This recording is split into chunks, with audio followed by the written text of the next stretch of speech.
Shalom Bapak Ibu Saudara, jemaat yang dikasihi Tuhan. Berjumpa lagi dengan saya, Deborah Stefani. Kita akan sama-sama kembali mempelajari kebenaran firman Tuhan yang diformulasikan dalam Katekismus Heidelberg. Hari ini kita sampai di dalam Hari Tuhan yang ke-32. Dengan tema, syukur yang wajib dipersembahkan kepada Allah karena kelepasan. Bapak Ibu Saudara, rasa syukur atau thankfulness adalah satu tindakan kebajikan yang mengakui tentang apa yang telah kita dapatkan dan dari siapa kita telah mendapatkannya. Jika kita mendapatkan sesuatu yang bersifat baik dan dari orang yang kita tahu bahwa kita menerimanya dari orang itu adalah rasa syukur. Dan rasa syukur juga meliputi keinginan untuk melakukan sesuatu yang bersifat timbal balik seperti apa yang telah dilakukan atau diberikan oleh pihak lain kepada kita. Oleh karena itu, Bapak Ibu Saudara, rasa syukur sejati yang diberikan oleh orang Kristen adalah satu pengakuan bahwa kita ini sudah dilepaskan dari dosa dan kematian oleh Kristus Yesus. Dan ada sebuah keinginan yang tulus untuk kita melakukan sesuatu yang bersifat untuk menghindari dosa, tidak melakukan dosa, dan setiap hal yang menyinggung Allah. Dan juga kita punya kerinduan untuk menyesuaikan hidup menurut kehendaknya.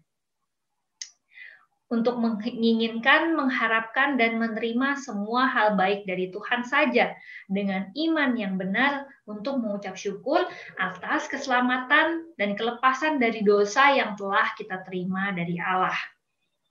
Ini adalah rasa syukur yang tentunya dirasakan oleh setiap orang percaya, termasuk kita, karena kita sudah dibebaskan dari hukuman dosa oleh karena pengorbanan Yesus Kristus di kayu salib. Bapak Ibu Saudara, kita harus bersyukur kepada Tuhan atas apa yang telah kita dapatkan, yaitu keselamatan. Dan tentunya juga berkat-berkat Tuhan yang Tuhan anugerahkan kepada kita sampai hari ini. Nah, rasa syukur itu juga merupakan sebuah kerinduan agar kita terus hidup sesuai dengan firman Allah. Dan kerinduan untuk supaya kita tidak lagi melakukan dosa dan melakukan hal-hal yang tentunya kita tahu jika kita lakukan itu akan membuat Tuhan sedih. Bapak Ibu Saudara, jika kita menunjukkan dan mewujudkan rasa syukur itu kepada Tuhan, itu hanya bisa terjadi sejatinya jika kita sudah benar-benar bertobat. Karena apapun yang dilakukan oleh orang yang belum bertobat, dilakukan tanpa iman, dan itu justru merupakan sebuah dosa dan kekejian di dalam pandangan Allah. Maka dari itu, ketika kita sungguh-sungguh sudah bertobat, mengalami kelahiran baru, dan kita berpaling dari kehidupan lama kita, itu adalah rasa syukur yang sejati. Kita masuk ke dalam pertanyaan yang ke-86. Mengingat bahwa Kristus telah melepaskan kita dari kesengsaraan kita hanya oleh rahmat, tanpa jasa apapun dari pihak kita. Mengapa kita masih perlu untuk melakukan perbuatan baik? Bapak Ibu Saudara, pertanyaan ini dijawab dengan begini. Kristus itu telah menebus kita dengan darahnya, dan juga membarui kita dengan rohnya yang kudus untuk kita menjadi serupa dengan gambarnya. Supaya kita dengan seluruh kehidupan kita memberi syukur kita kepada Allah karena anugerahnya dan memuji-mujinya. Nah, kemudian supaya masing-masing di dalam hatinya yakin tentang imannya karena buah-buah iman itu, supaya sesama kita manusia juga dapat melihat kehidupan kita yang beriman dan tertarik kepada Kristus. Bapak Ibu Saudara, kita adalah orang percaya yang telah menerima keselamatan dari Allah.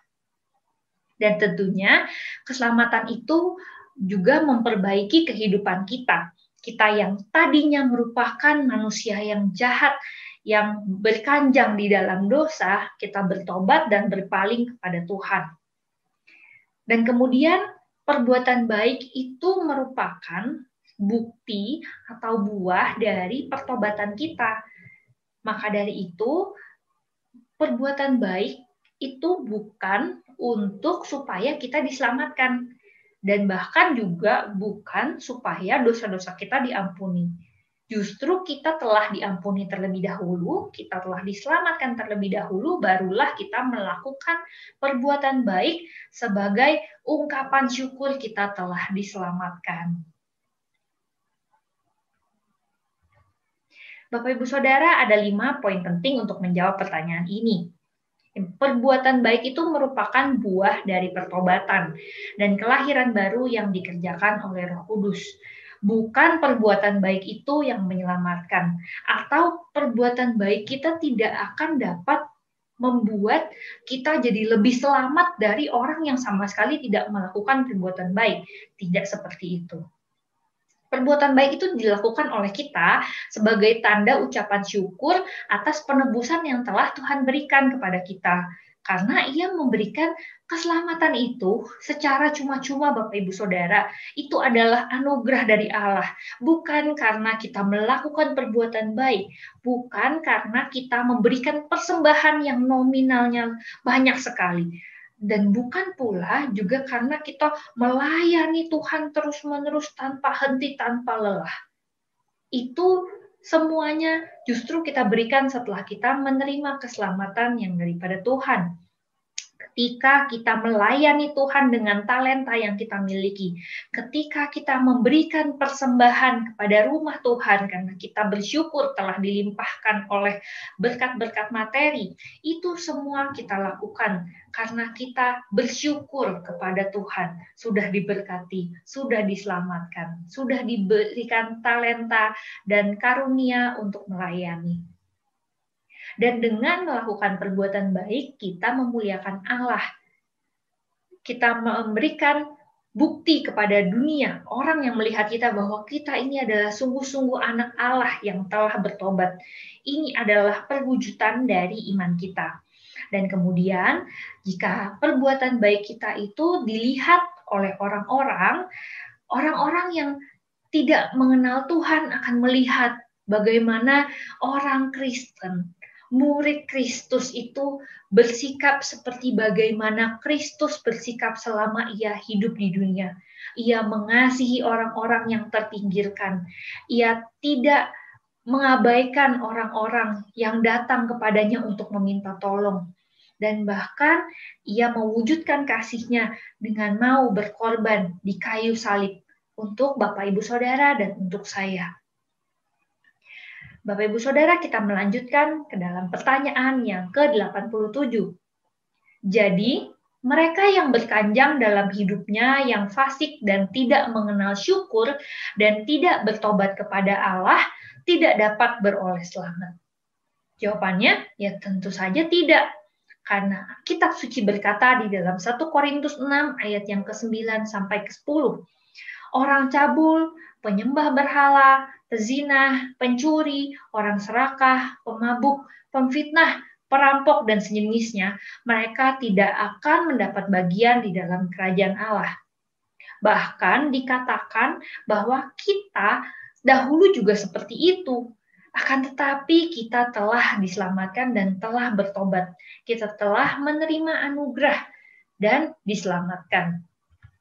Bapak Ibu Saudara, jika kita adalah orang yang sudah diselamatkan, maka tentu kita akan melakukan perbuatan baik. Kita akan melakukan sesuatu yang sesuai dengan kehendak Tuhan, yang menyenangkan hati Tuhan dan memuliakan Tuhan. Akan tetapi Bapak Ibu Saudara, sebaliknya, perbuatan cemar itu adalah buah dari kedagingan, lawan dari buah roh. Perbuatan cemar ini adalah manifestasi atau bukti dari adanya rasa tidak bersyukur, bukti tidak adanya iman percaya di dalam hidup orang tersebut, dan barang siapa yang terus-menerus berkanjang dalam dosa tidak mungkin telah diselamatkan. Bapak Ibu Saudara, kita mungkin adalah manusia yang masih terus-menerus gagal di dalam melakukan perintah Allah. Mungkin kita di dalam kehidupan kita seringkali sangat-sangat sulit untuk melawan godaan dosa, dan seringkali kita masih jatuh ke dalam lubang yang sama. Akan tetapi, jikalau di dalam hati kita ada sebuah kegelisahan untuk terus-menerus bertobat dan mencoba untuk tidak jatuh ke dalam dosa, itu adalah satu buah dari pekerjaan Roh Kudus. Bapak Ibu Saudara, perbandingan antara orang percaya dan orang yang tidak percaya itu ada di dalam ketika ia diperhadapkan di dalam pilihan berdosa ataupun tidak. Orang-orang yang belum bertobat pasti tidak akan berjuang untuk melakukan kebenaran. Karena mereka ya belum bertobat. Roh Kudus tidak ada di dalam hati mereka. Akan tetapi bagi orang-orang percaya, Allah memberikan Roh Kudus di dalam hati kita yang akan terus membantu kita, memberikan kekuatan pada kita untuk melakukan perbuatan baik yang sesuai dengan firman Tuhan. Seringkali manusia adalah makhluk yang bisa gagal, akan tetapi pengampunan Tuhan itu terbuka lebar bagi siapa saja yang mau datang kepadanya dengan hancur hati. Dan tentunya jika kita sudah sungguh-sungguh percaya, pasti di dalam hati kita ada satu keinginan untuk tidak lagi melakukan dosa itu.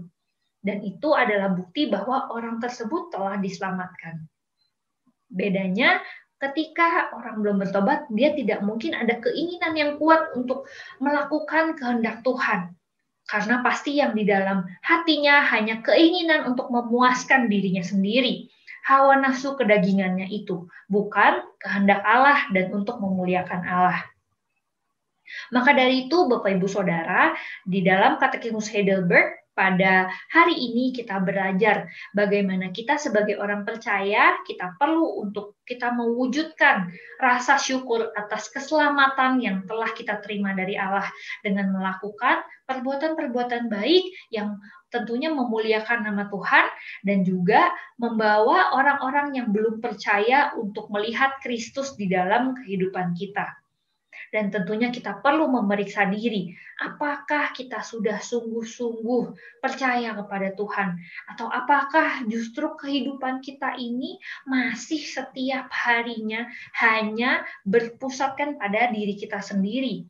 Berpusatkan untuk menyenangkan diri saya dan bukan menyenangkan Tuhan, memuliakan diri saya sendiri dan bukan memuliakan Tuhan. Mari kita memohon pertolongan Allah Roh Kudus agar kita dapat hidup sesuai dengan kehendak Allah. Bapak Ibu Saudara, demikian perenungan firman Tuhan berdasarkan Katekismus Heidelberg Hari Tuhan yang ke-32 pada hari ini.